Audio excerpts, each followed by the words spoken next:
Hello दोस्तों, आज की कक्षा में आप सबका स्वागत है। तो हमारा हिंदी साहित्य के अंदर उपन्यास चल रहे थे। इसमें प्रेमचंद पूर्व उपन्यास हमने देख लिए थे, प्रेमचंद युगीन उपन्यास देख लिए थे और आज हम प्रेमचंद उत्तर उपन्यास देखेंगे। तो इसमें इनके उपन्यासों को हम 5 भागों में बांटते हैं। एक तो आता है मनोविश्लेषणवादी उपन्यास आते हैं, फिर दूसरा साम्यवादी उपन्यास यानी कि प्रगतिवादी, ऐतिहासिक उपन्यास, आंचलिक उपन्यास और प्रयोगवादी उपन्यास। तो इनको हम अलग अलग करके देखेंगे। तो सबसे पहले आता है मनोविश्लेषणवादी उपन्यास। मनोविश्लेषणवादी उपन्यास में सबसे पहले आता है जनेंद्र। जनेंद्र है, इलाचंद्र जोशी है और आगे ये तीनों ही मनोविश्लेषणवादी उपन्यासकार माने जाते हैं।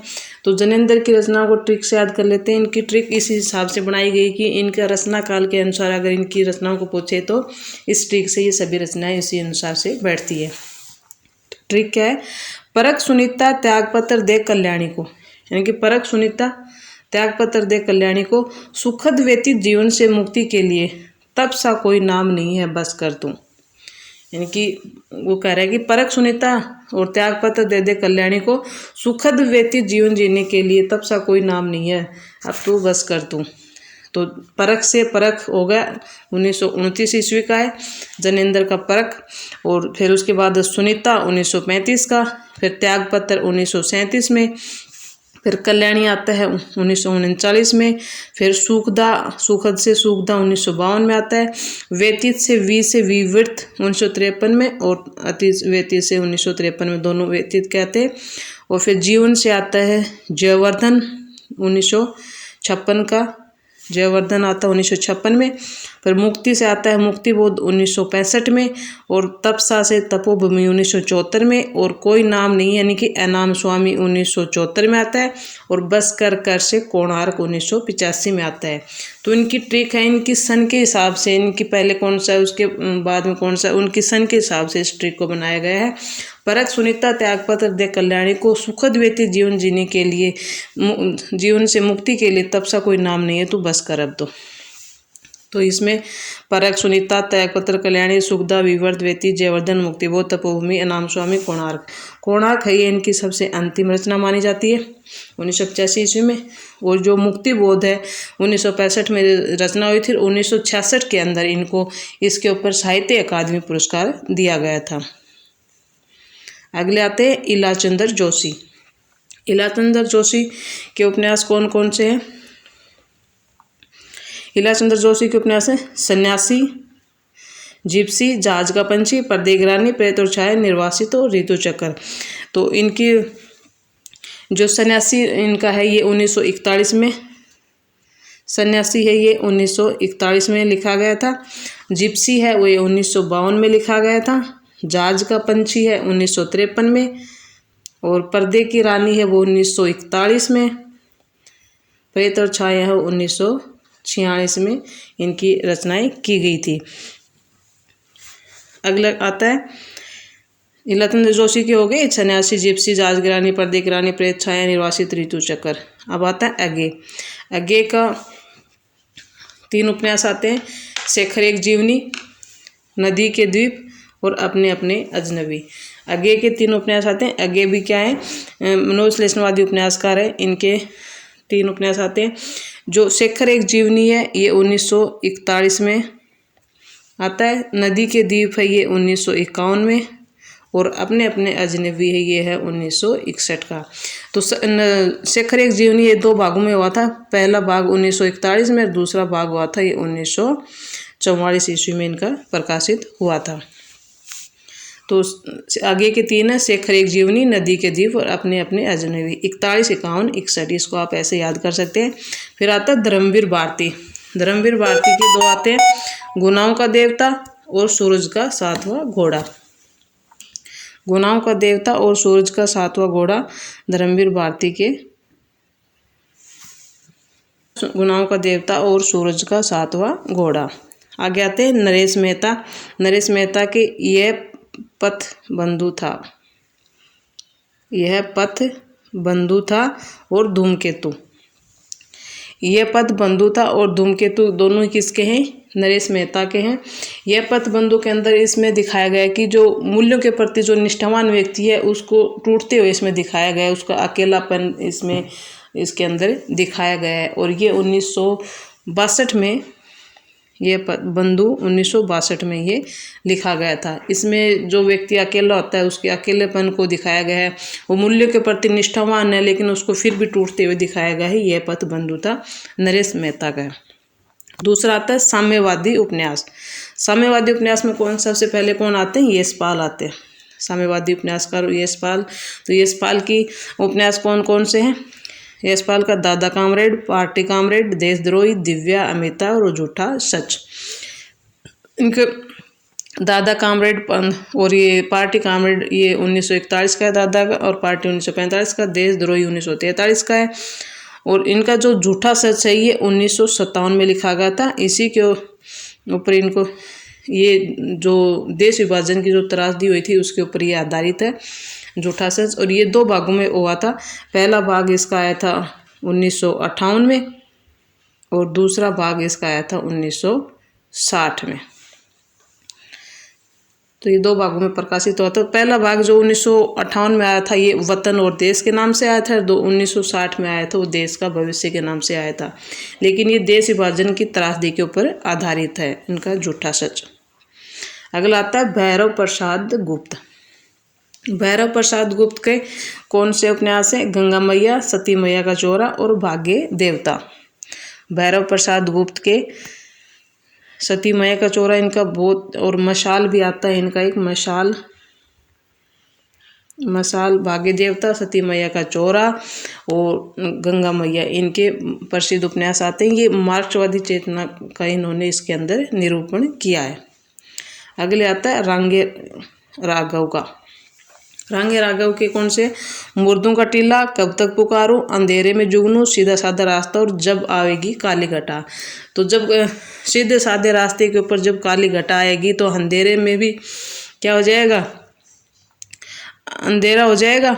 जब सीधे साधे रास्ते पर काली घटा आएगी तो अंधेरा हो जाएगा, तो मैं टीले में बैठ करके राघव को पुकारूंगा। ये इसकी ट्रिक है, इसको आप याद कर सकते हो कि जब काली घटा आएगी तो सीधे साधे रास्ते में अंधेरा हो जाएगा, तो मैं टीले पर चढ़ जाऊंगा और वहां से किसको पुकारूंगा? राघव को पुकारूंगा। तो ये इनकी ट्रिक हो जाएगी। तो मुर्दों का टीला है ये, इसके अंदर मोहनजोदड़ो के गणतंत्र का इसमें वर्णन किया गया है। मोहनजोदड़ो के गणतंत्र का वर्णन किया गया है। ये 1948 ईस्वी में आया था। मोहनजोदड़ो का गणतंत्र दिखाया गया है। और कब तक पुकारूं है इसके अंदर ये ब्रज के नटों का इसमें जीवन चरित्र बताया गया है कब तक पुकारूं में। और ये अंधेरे में जुगनू है ये इनका आंचलिक उपन्यास है। ये दोनों ही आंचलिक है, इसमें ब्रज क्षेत्र का बताया गया है। और सीधा साधा रास्ता और जब आवेगी काली घटा, ये दोनों इनके साम्यवादी उपन्यास है। तो रांगे राघव के कौन से? जब काली घटा आएगी तो सीधे साधे रास्ते में अंधेरा हो जाएगा और जब मैं टीले पर चढ़ के राघव को पुकारूंगा, ये इसकी ट्रिक हो जाएगी। अगला आता है भगवती चरण वर्मा। भगवती चरण वर्मा के कौन कौन से उपन्यास हैं?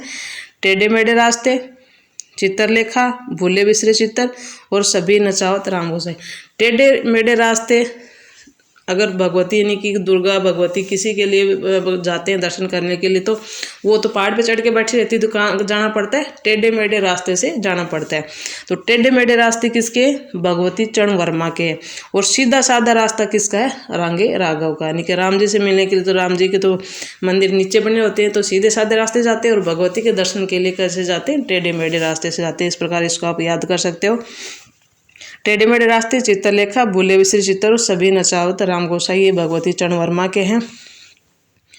इसके अंदर जो चित्रलेखा है इसके अंदर इस पाप और पुण्य की समस्या को इसके अंदर प्रस्तुत किया गया है। चित्रलेखा में क्या बताया कि पाप और पुण्य की समस्या इसमें बताई गई है। अगला आता है अमृतलाल नागर का। अमृतलाल नागर के उपन्यास कौन से हैं? अमृतलाल नागर के हैं बूंद और समुंदर, सुहाग के नुपुर, खंजर नयन, मानस का अंश, अमृत और विष, नाचो भोत गोपाल और शतरंज के मोहरे। ये किसके हैं? अमृतलाल नागर के हैं। इसमें बूंद और समुद्र इनका सर्वश्रेष्ठ उपन्यास है। इनका सर्वश्रेष्ठ उपन्यास कौन सा है? बूंद और समुद्र है। इसमें बूंद व्यक्ति को और समुद्र इसमें समाज का प्रतीक बताया गया है। इसमें रीति रिवाज, आचार विचार आदि सभी को इसके अंदर कथानक के द्वारा प्रस्तुत किया है।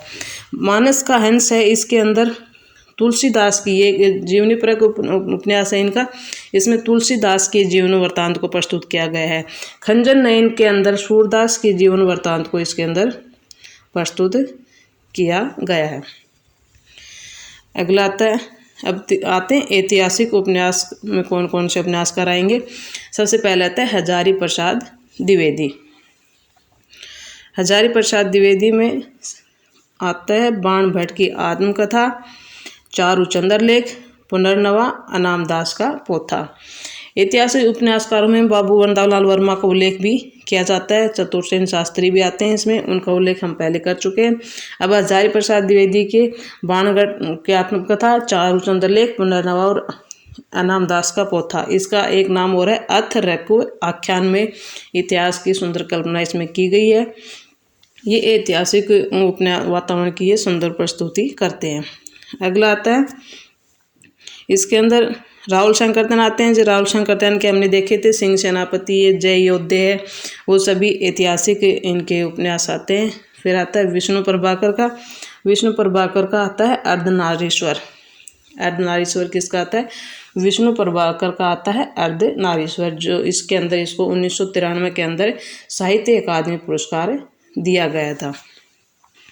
इसके अंदर और कौन से आते हैं? रंग रागो जो मुर्दों का टीला है, जिसमें ऐतिहासिक उपन्यास न होते होते मोहनजोदड़ो की गणतंत्र का इसमें वर्णन किया गया है, जो हमने पढ़ा था अभी। उसके बाद देखते हैं आंचलिक उपन्यासकार कौन कौन से होते हैं। सबसे पहले आंचलिक उपन्यासकार में फणीश्वर नाथ रेणु का आता है। फणीश्वर नाथ रेणु को ही आंचलिक उपन्यासकार माना गया। उनकी रचना है बेलना आंचल, जो 1954 के अंदर प्रकाशित हुई थी। प्रति परिकथा है जो 1957 के अंदर। इनके बेलना आंचल है इनका प्रसिद्ध उपन्यास है, आंचलिक उपन्यास है। इसमें ग्रामीण उनकी दोनों ही के अंदर बिहार के ग्रामीण अंचल के रहन सहन, उनके रीति रिवाज है, उनकी आस्थाएं हैं, उनका इसके अंदर चित्रण किया गया है। इसके अतिरिक्त और कौन कौन से आते हैं? नागार्जुन। आंचलिक उपन्यासकार कौन से? नागार्जुन। नागार्जुन के कौन से हैं? बालोचनामा, बाबा बटेश्वरनाथ, रतिनाथ की चाची और नई पौध। इसके अंदर बालोचनामा, बाबा बटेश्वरनाथ, दुख मोचन भी आता है, वरुण के बेटे भी आते हैं। ये इनके नागार्जुन के प्रसिद्ध उपन्यास आते हैं। अगला आता है राई मासूम राजा। राई मासूम राजा कौन सा? आधा गांव और दिल एक सादा कागज। ये राई मासूम कोई राजा है तो वो क्या करेगा? आधा गांव रखेगा, आधा किसी को दे देगा। आधा गांव और उनका दिल कैसा? एक सादा कागज से वो आधा गांव दे देता है। अगला आता है प्रयोगवादी कौन कौन से आते हैं। प्रयोगवादी उपन्यासकार में कौन कौन आते हैं? और इसके अंदर जो रांगे रागों का हमने पढ़ा था, कब तक पुकारूं, उनका मुर्दों का टीला तो ऐतिहासिक था, और रांगे रागो कब तक पुकारो ये इनका आंचलिक उपन्यास है। कब तक पुकारो में ब्रज क्षेत्र का इनमें आंचल का वर्णन किया गया है, और अंधेरे में जुगनू भी इनका आंचलिक उपन्यास है। अब आता है मोहन राकेश। मोहन राकेश क्या है? प्रयोगवादी उपन्यासकार है।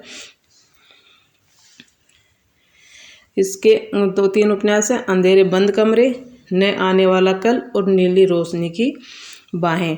ये किसके हैं? ये हैं मोहन राकेश के। अंधेरे बंद कमरे, न आने वाला कल और नीली रोशनी की बाहें, मोहन राकेश के उपन्यास है। आगे आता है मन्नू भंडारी के। मन्नू भंडारी के आपका बंटी, महाभोज और 1 इंच मुस्कान। 1 इंच मुस्कान को इनके राजेंद्र यादव के साथ लिखी गई थी। इसके अंदर खंडित व्यक्तित्व वाले आधुनिक व्यक्तियों की प्रेम जो ट्रेजेडी है उसके ऊपर ये आधारित है, जो मन्नू भंडारी और राजेंद्र यादव ने दोनों ने इसको मिलके लिखा था। और जो इनका आपका बंटी है, इसके अंदर जो तलाकशुदा दंपति है उनके बच्चों के चरित्र चित्रण इसके अंदर किया गया है। अगला आता है राजेंद्र यादव का। राजेंद्र यादव का आता है उखड़े हुए लोग। 1 इंच मुस्कान मन्नू भंडारी और राजेंद्र यादव दोनों ने लिखा था। राजेंद्र यादव के आते उखड़े हुए लोग। इसके अंदर टूटते हुए मानव का चित्रण किया गया है। उखड़े हुए लोग यानी कि टूटते हुए मानव का चित्रण इसमें किया गया है। अगला आता है निर्मल वर्मा का। निर्मल वर्मा का कि मेरे वो निर्मल दिन जिसमें लालटेन की छत पर बैठ के मैं सुख प्राप्त करता था, वे दिन लालटेन की छत और एक चिथड़ा सुख, तीनों ही किसके हैं? निर्मल वर्मा के हैं। ये आता उषा प्रेमवदा। इनके दो आते हैं, रुकोगी नहीं राधिका और 55 खंबे लाल दीवारें, दोनों ही उषा प्रेमवदा के आते हैं। अगला आता है भीष्म शाहनी का आता है तमस। तमस जो इसमें है विभाजन की मानसिकता, यानी कि जैसे विभाजन हुआ था तो उसकी मानसिकता क्या थी, उसका जो लाभ उठाने वाले लोग थे उनको इसके अंदर बेनकाब किया गया था और इसके अंदर इनको साहित्य अकादमी पुरस्कार भी मिला था। तो ये हमारे उपन्यास कंप्लीट होते हैं। इससे संबंधित हमने क्वेश्चन कर भी लिए हैं और आगे कक्षा में इससे संबंधित सभी हमें उपन्यास से संबंधित सभी महत्वपूर्ण प्रश्न लेके आएंगे, जिससे आपके उपन्यास के सभी प्रश्न हो जाएंगे। अगर आपने इससे संबंधित वीडियो नहीं देखी है तो चैनल पर जा करके वीडियो को वॉच करना, लाइक करना, शेयर करना और चैनल पर नए हो तो सब्सक्राइब कर लेना। मिलते हैं दोस्तों अगली कक्षा में, तब तक के लिए थैंक यू, बाय बाय।